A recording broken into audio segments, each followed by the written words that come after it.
নমস্কার বন্ধুরা, তন্হির পাকশালাতে সবাইকে স্বাগত। ষষ্ঠী বা অষ্টমীর দিন দুপুরে অনেকেই কিন্তু লুচি বা পরোটা খেয়ে থাকেন। আজকে আমি আপনাদের সাথে ষষ্ঠী বা অষ্টমীর স্পেশাল রাধাপল্লবী আর সম্পূর্ণ নিরামিষ আলুর দমের রেসিপি শেয়ার করছি। আর তার জন্য একটা বাটির মধ্যে নিয়ে নিলাম 1.5 কাপ পরিমাণে ময়দা। ময়দার মধ্যে দিয়ে দিলাম হাফ চা চামচ পরিমাণে লবণ, হাফ চা চামচ পরিমাণে চিনি, হাফ চা চামচ পরিমাণে গোটা মৌরি ড্রাই রোস্ট করে নিয়ে সেটাকে একটু আধ ভাঙা করে নিয়ে সেটা এর মধ্যে দিয়ে দিলাম। আর দিলাম 1/4 চা চামচ পরিমাণে কালো জিরে, 4 টেবিল চামচ পরিমাণে সাদা তেল। এই সমস্ত উপকরণ একসাথে খুব ভালো করে হাত দিয়ে মিশিয়ে নিচ্ছি।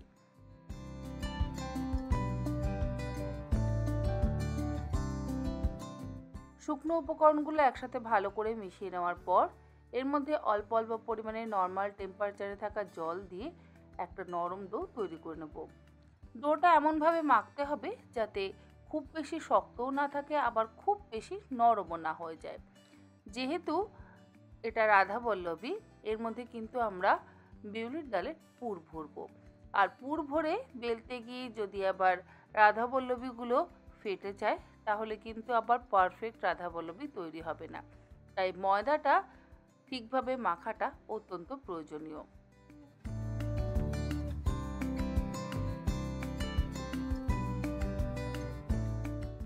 খুব ভালো করে ঠেসে ঠেসে আমি ময়দাটাকে মেখে নিলাম। এরপরে ঢাকা দিয়ে মিনিট 15 রেখে দেব। অপরদিকে রাধাবল্লভীর পুরের জন্য ডালটা আমি 4 ঘন্টা ভিজিয়ে রেখেছিলাম। সেই ভিজিয়ে রাখা বিউলির ডাল নিয়ে নিলাম গ্রাইন্ডিং জারের মধ্যে। তার মধ্যে দিয়ে দিলাম হাফ ইঞ্চি আদার টুকরো, 2টো কাঁচা লঙ্কা। এর সাথে দিচ্ছি হাফ চা চামচ পরিমাণে লবণ, 1 চা চামচ পরিমাণে চিনি। লবণ আর চিনিটা অবশ্যই নিজেদের স্বাদ অনুসারে ব্যবহার করবেন।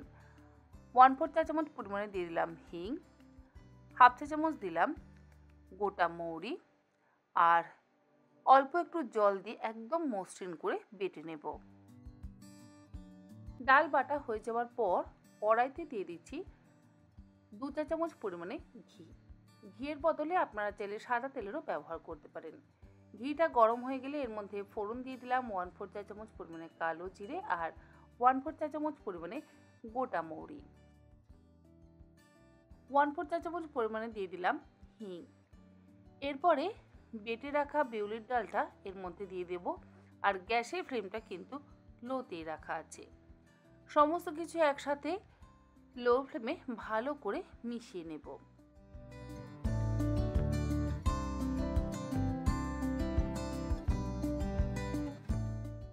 গ্রাইন্ডিং জারের মধ্যে যেটুকু বিউলির ডাল লেগে আছে তার মধ্যে আরও হাফ কাপ পরিমাণে জল দিয়ে সেই জলটাও এর মধ্যে দিয়ে দিলাম। এরপরে লো টু মিডিয়াম ফ্লেমে আমি পুরটাকে তৈরি করে নিচ্ছি। লবণ আর মিষ্টিটা তো আমি গ্রাইন্ডিং জারের মধ্যে দিয়ে একসাথে মিশিয়ে নিয়েছিলাম, তাই আর আলাদা করে এর মধ্যে লবণ মিষ্টি ব্যবহার করছি না। তবে আপনারা অবশ্যই নিজেদের স্বাদ অনুসারে লবণ আর মিষ্টিটা ব্যবহার করবেন।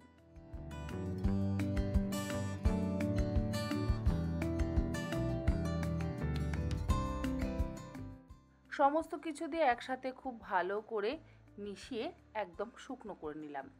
এর মধ্যে কোনো রকম আর কিন্তু ভাজা মশলার ব্যবহার করিনি। মৌরির গন্ধটা এর মধ্যে যেহেতু বেশি ভালো যায় সেই জন্য আমি মৌরিটা ব্যবহার করেছি। হিং আর আদা বাটা তো আছেই। রাধাবল্লভীর জন্য পুর কিন্তু আমাদের একদম তৈরি। এটাকে আলাদা একটা পাত্রের মধ্যে রেখে ঠান্ডা করে নেব। ততক্ষণে আলুর দম বানিয়ে নেব। আলুর দমের জন্য মিডিয়াম সাইজের আলু খোসা সমেত আর লবণ দিয়ে সেদ্ধ করে নিয়েছি। আমি সবসময় আলু সেদ্ধ করতে গেলে কিন্তু খোসা সমেত লবণ দিয়ে সেদ্ধ করি, যাতে আলুর মধ্যে একটা নোনতা ভাব হয়ে যায়।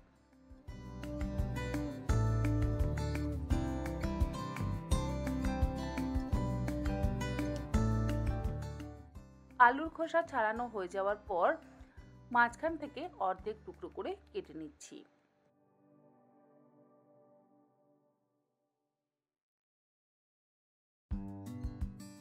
আলুর দমটা বানাবার জন্য কড়াইতে দিয়ে দিলাম 4 টেবিল চামচ পরিমাণে সর্ষের তেল। সর্ষের তেলের বদলে আপনারা চাইলে সাদা তেলেরও ব্যবহার করতে পারেন, তবে আমি এই ক্ষেত্রে সর্ষের তেলেরই ব্যবহার করছি। তেল ভালো মতন গরম হয়ে গেলে তেলের মধ্যে ফোড়ন দিয়ে দিলাম 1/4 চা চামচ পরিমাণে গোটা জিরে। আর এর মধ্যে দিয়ে দিচ্ছি টুকরো করে কেটে নেওয়া আলু।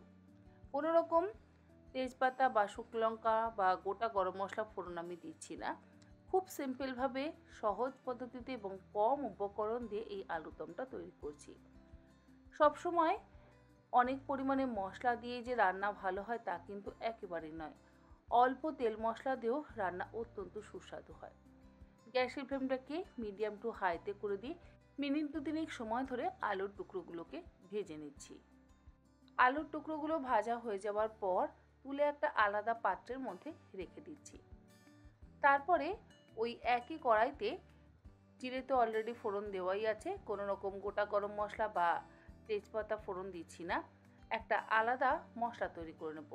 আর তার জন্য গ্রাইন্ডিং জারের মধ্যে নিয়ে নিচ্ছি 1/2 ইঞ্চি আদার টুকরো। এর সাথে দিয়ে দিচ্ছি 4টে কাঁচা লঙ্কা।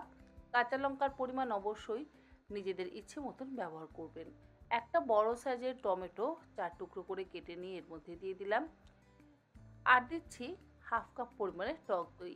এবারে সমস্ত কিছু একসাথে ভালো করে ব্লেন্ড করে নেব। টমেটো আর টক দই একসাথে ব্যবহার করলেই যে টক ভাবটা বেশি হয়ে যাবে তা কিন্তু একেবারেই নয়। খুব একটা টক ভাব হবেই না। মশলাটা মানে গ্রেভির জন্য মশলাটা আমি গরম তেলের মধ্যে দিয়ে দিলাম। এরপরে গ্যাসের ফ্লেমটাকে মিডিয়ামে করে দিয়ে খুব ভালো করে মশলাটাকে কষিয়ে নিচ্ছি। এই আলুর দমের মধ্যে কোনো রকম কাজু বাদাম বা আমন্ড বাদামের কিন্তু ব্যবহার করব না, এমনকি চিনি বাদামেরও ব্যবহার করব না। গ্রাইন্ডিং জারের মধ্যে নিয়ে নিলাম অল্প একটু পনিরের টুকরো। মোটামুটি ওই ধরুন 25 গ্রাম মতন পনিরের টুকরো এর মধ্যে ব্যবহার করে একদম মসৃণ করে বেটে নিয়ে সেটা দিয়ে দিলাম গ্রেভির মধ্যে। পনিরের টুকরো দিলে কি হয়, মানে পনিরটা যদি এইভাবে বেটে ব্যবহার করা হয় তাহলে গ্রেভির সুন্দর একটা টেক্সচারও আসে আর সুন্দর একটা ঘনত্বও হয়। এর মধ্যে যেহেতু আমন্ড বাদাম বা কাজু বাদামের ব্যবহার করছি না, সেই জন্য এখানে আমি পনিরের টুকরো ব্যবহার করলাম। পনিরের টুকরো দিয়ে ভালো করে কষিয়ে নেওয়ার পর এর মধ্যে দিয়ে দিচ্ছি স্বাদ অনুসারে লবণ আর দেব স্বাদ অনুসারে চিনি।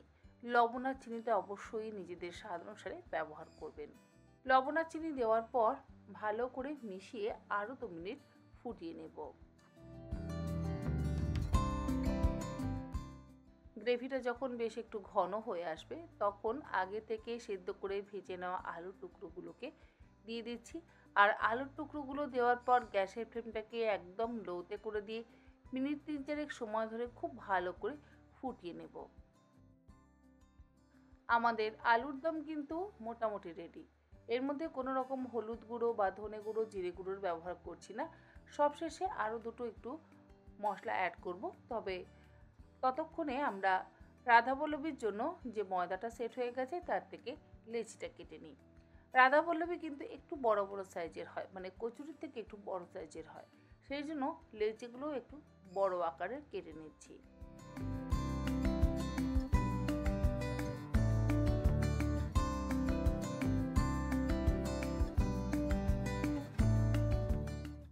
লেচি কাটা হয়ে গেলে অল্প একটু গুঁড়ো ময়দা হাতের মধ্যে নিয়ে লেচিটার একটা বাটির মতন শেপ দিয়ে নিচ্ছি। লেচিটার মধ্যে বাটির মতন শেপ দিয়ে নেওয়া হয়ে গেলে এর মধ্যে আগে থেকে তৈরি করে রাখা পিউরি ডালের পুর দিয়ে দিচ্ছি। তবে পুরটা দেওয়ার আগে অল্প একটু গুঁড়ো ময়দা আবারও অ্যাড করলাম। এইভাবে যদি আগে গুঁড়ো ময়দা দিয়ে তারপরে পুরটা দিয়ে তার উপরে আবারও একটু গুঁড়ো ময়দা দিয়ে মুখটা বন্ধ করা হয়, প্রত্যেকটা কচুরি বা রাধাবল্লভী বা ডালপুরি যেটাই আপনারা বানান না কেন একদম পারফেক্ট বলের মতন ফুলে উঠবে। আর এই একই রকমভাবে বাকি লেচিগুলোর মধ্যে পুর ভরে লেচিগুলোকে আলাদা একটা পাত্রের মধ্যে রেখে দিচ্ছি। লেচিগুলো তৈরি করে নেওয়া হয়ে গেলে প্রত্যেকটার মধ্যে এরকমভাবে পুর ভরে নেব। আর পুর কিন্তু খুব বেশি পরিমাণে ব্যবহার করবেন না। পুর যদি আবার বেশি পরিমাণে ব্যবহার করা হয় তাহলে রাধাবল্লভীগুলো বেলার সময় ভেতর থেকে পুর বেরিয়ে আসতে পারে। প্রত্যেকটা লেচির মধ্যে ঠিক এই রকমভাবেই রাধাবল্লভীর জন্য পুর ভরে নেব। রাধাবল্লভীগুলোকে ভাজবার জন্য কড়াইতে দিয়ে দিয়েছি বেশ কিছুটা পরিমাণে সাদা তেল। গ্যাসের ফ্লেমটাকে হাইতে করে দিয়ে তেলটাকে খুব ভালো করে গরম হতে দেব। অপরদিকে আলুর দম কিন্তু আমাদের অলমোস্ট রেডি। তবে একদম শেষে আলুর দমের মধ্যে দিয়ে দিচ্ছি সামান্য পরিমাণে একটু শাহি গরম মশলার গুঁড়ো, আর দিচ্ছি খুব সামান্য পরিমাণে একটু ড্রাই রোস্ট করে গুঁড়ো করে নেওয়া কসুরি মেথির গুঁড়ো। সমস্ত কিছু দিয়ে একসাথে ভালোভাবে মিশিয়ে নিলেই সম্পূর্ণ নিরামিষ আলুর দম কিন্তু একদম তৈরি। এবারে রাধাবল্লভীগুলো বেলে নিচ্ছি। আর রাধাবল্লভী দুটো বেলবার সময় কিন্তু অল্প একটু তেল আমি লেচির মধ্যে মাখিয়ে নিয়ে হালকা হাতে চাপ দিয়ে রাধাবল্লভীগুলো বেলে নিচ্ছি। রাধাবল্লভীগুলো বেলা হয়ে যাওয়ার পর তেল গরম হয়ে গেলে একটা একটা করে রাধাবল্লভী গরম তেলের মধ্যে দিয়ে গ্যাসের ফ্লেমটাকে হাইতে করে দিয়ে রাধাবল্লভীগুলো ভেজে তুলে নেব। আশা করি আমার আজকের এই সহজ পদ্ধতিতে রাধাবল্লভী আর আলুর দম বানানোর রেসিপি আপনাদের ভালো লাগলো। ভালো লাগলে এরকমভাবে অবশ্যই আপনারা পুজোর দিনে রাধাবল্লভী আর আলুর দম বানিয়ে নিতে পারেন। আজ তাহলে এই পর্যন্ত। আবার হাজির হয়ে যাব অন্যদিন অন্য কোনো রেসিপি নিয়ে। ভালো থাকবেন, সুস্থ থাকবেন। ধন্যবাদ।